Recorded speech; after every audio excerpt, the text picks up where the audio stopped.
5. Endai picked up where he left off with the Rainbow J.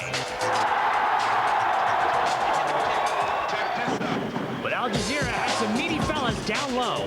Ahmad Al-Bulfato was more than Endai could chew off. Even bulkier was Mohamed Kirdani, but oh, so graceful. And Shantop would keep it close with 2 of his 23 points.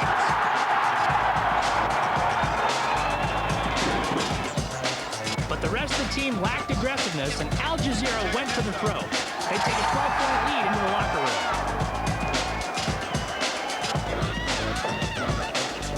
The second stanza saw Al Jazeera extend. Ahmed Sakir with the one-hander. Sagesse had occasional power surges and began to finally wake up.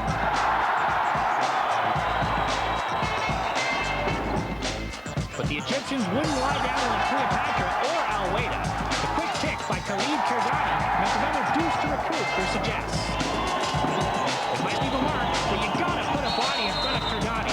Endai clamored for a little help. He got a bit from Viscount Escajon's floater. And he aided himself with the rim rattler, getting Sagesse within the 3. That's as close as the Lebanese would get. Time ran out on them and their hopes of defending their Arab title.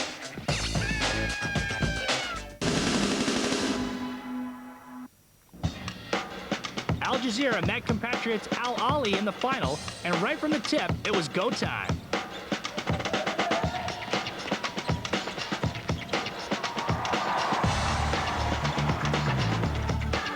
Al Ali.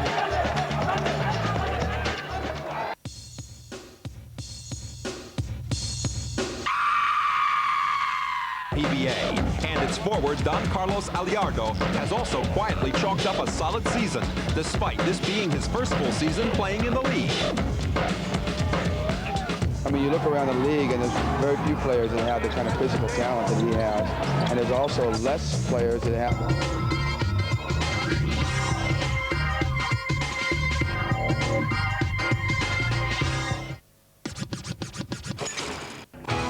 Last week, we asked you if you thought the Kovatama came down too hard on Beneka with a year's suspension and a 10 million rupiah fine. Damayanti Anwar from Jakarta said, no way. They let the league and the fans down by walking out on the championship game. We've left out a few expletives we can't even say on ABS. Down, Dama, down. This week, we want to hear your hunch. Who's going to take the Champions Cup this year? Betting is tolerated but illegal at hoops@asiasport.com.sg.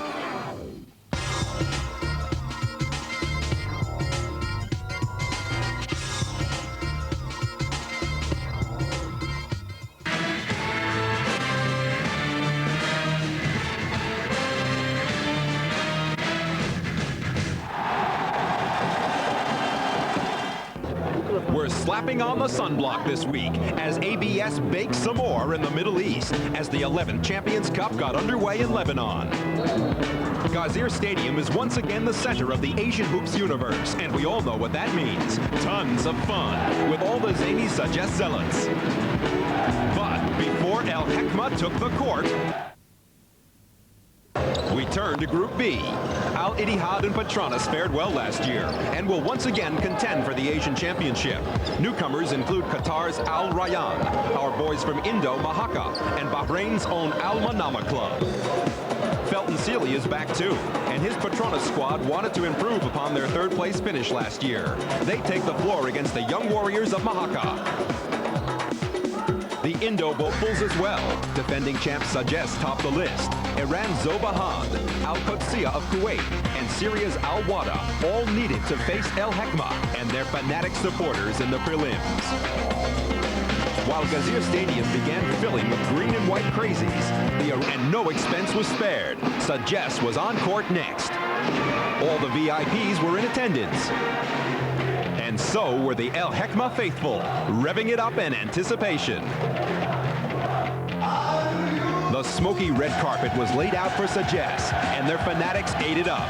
Nothing was too good for the Asian champs as they were about to defend their title.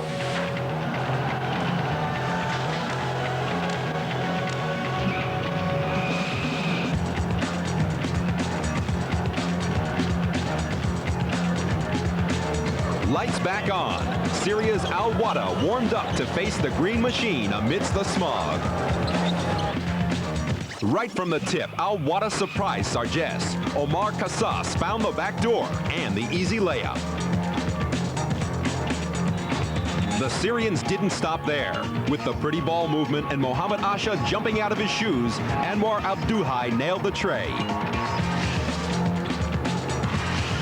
Sagesse was listless, and some sloppy play allowed Al Wada to the 17-9 early lead. Tarif Koutrash is deadly when left alone.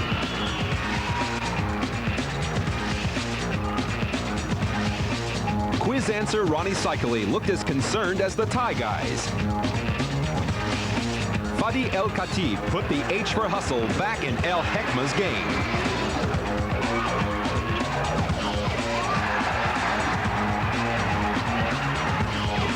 Sagesse went on an 11-3 run. Asha got this one back as Khatib knew he was trailing. Time was on Sagesse's side as Khatib forced his 360 momentum along the sideline and into the locker room. Sagesse weren't the only ones up at the half. With so many praying for a win, it just had to happen. Badr Maki added 3 to the 32. He got the rock right back and saw Khatib ready on the baseline for 2 more of his 21. Asha capped the 14-0 run, sending Gazir into a frenzy.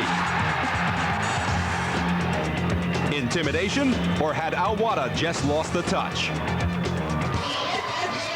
It didn't matter because Sagesse was electrified by its home crowd's energy. Eli shocked in 16. And it wouldn't be complete without a Boulos Bashara 3-bomb as well. The Syrians could only sit and wonder what just transpired, but royalty had sounded, and Sagesse had King Crazy on their side.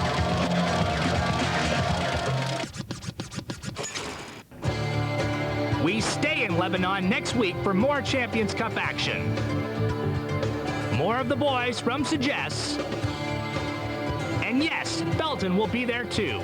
Get your groove on, the next Asian basketball show.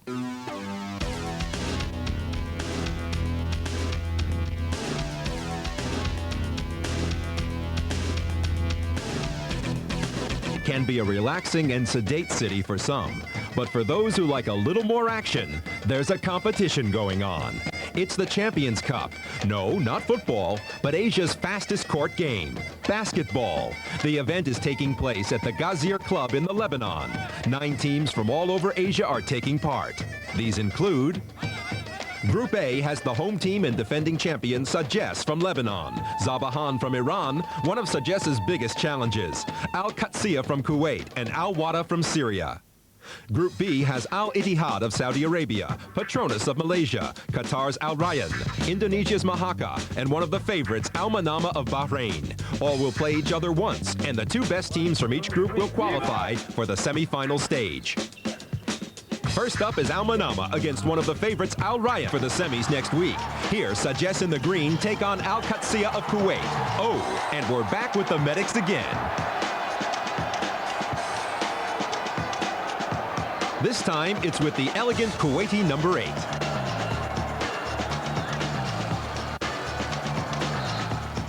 Back to the game, though, and it's fair to say that Sagesse gave the Kuwaitis a bit of a lesson in offensive play.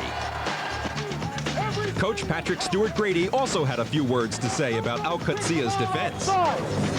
Nobody's working on defense. Nobody's working on defense. And although they scored a few hoops in the first half to give the scoreline a little respectability, they never really got into the game, which was dominated by the Lebanese champions.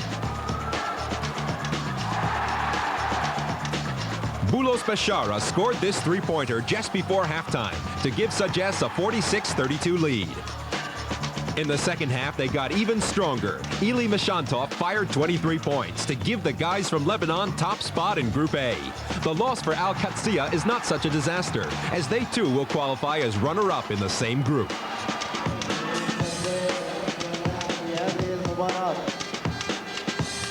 To the tables then. Confirmation that Sagesse are top of Group A, and Al-Qadsiya qualify even after their defeat to the champions. Syria and Iran will have no representatives this time around, but who will they play?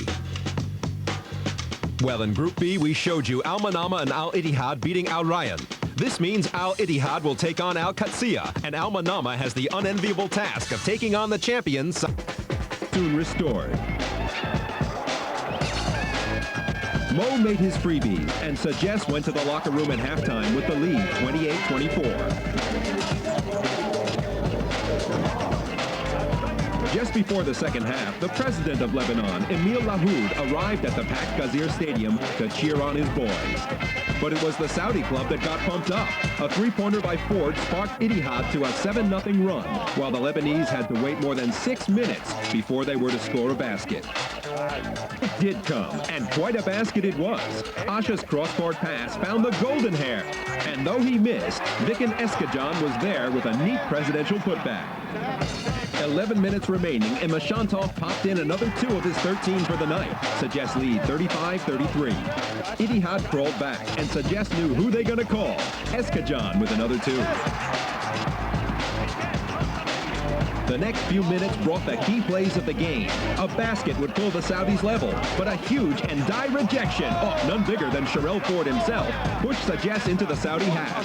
Nothing else but Mashantov could do. Off Eskajan, over Sanhani, nothing but net. 5-point lead for Sagesse. That would stretch to 9, thanks to a drive on the freeway by Mo Asha. But it ain't over till the fat lady sings. And trust us, there's not too many fat ladies in Lebanon, let alone singing ones. Asian all-star Ali Maghrabi launched one from downtown. The Sagesse lead now cut to 6, and later to just 2. Maghrabi didn't hit the target on his next attempt, but he did manage to put Eskajan out of the game, though replay showed that the most valuable 6th man had stepped on Captain Mashantov's foot. Eskajan would not return. Ittihad never let up, and Al-Juhani's tray silenced the Gazir crowd. Sagesse responded the only way champions know how to, in a big way. A huge tray by Khatib, his only one for the night, put Al-Hekma 3 points ahead with just over a minute remaining. Next play, Ittihad couldn't find any space on the outside, and Hassan Al-Marwani had to be happy with 2. Down 1, 24 on the game clock. Ittihad still with the ball, but they soon turned it over. Ford taking his eye off it. The ball back to the Lebanese. Timeout, Sagesse. Take the ball to go long. I want the foul over 20.5 seconds left. Sarkis's wishes were granted when Khatib was given a physical by Juhani and Marwani.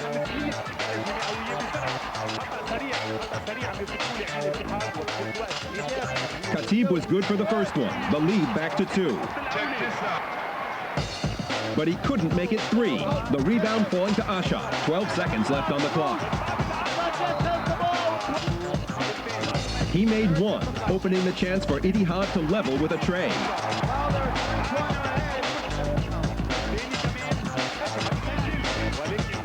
But Ford could only find Marwani, who shoved the ball towards the basket. Air ball. With the clock running out, celebration began inside and outside the stadium.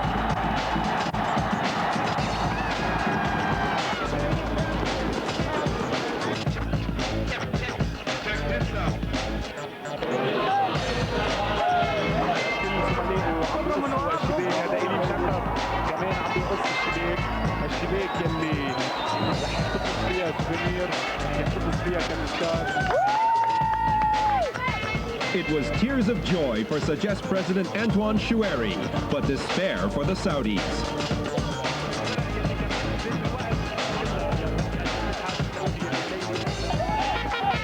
In downtown Beirut and in the streets everywhere in Lebanon, the whole nation celebrated.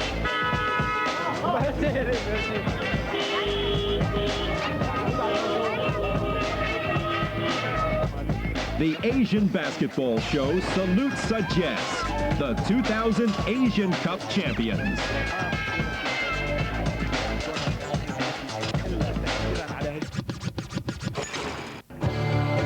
Next week, the Philippines. Finals of the All-Filipino Cup.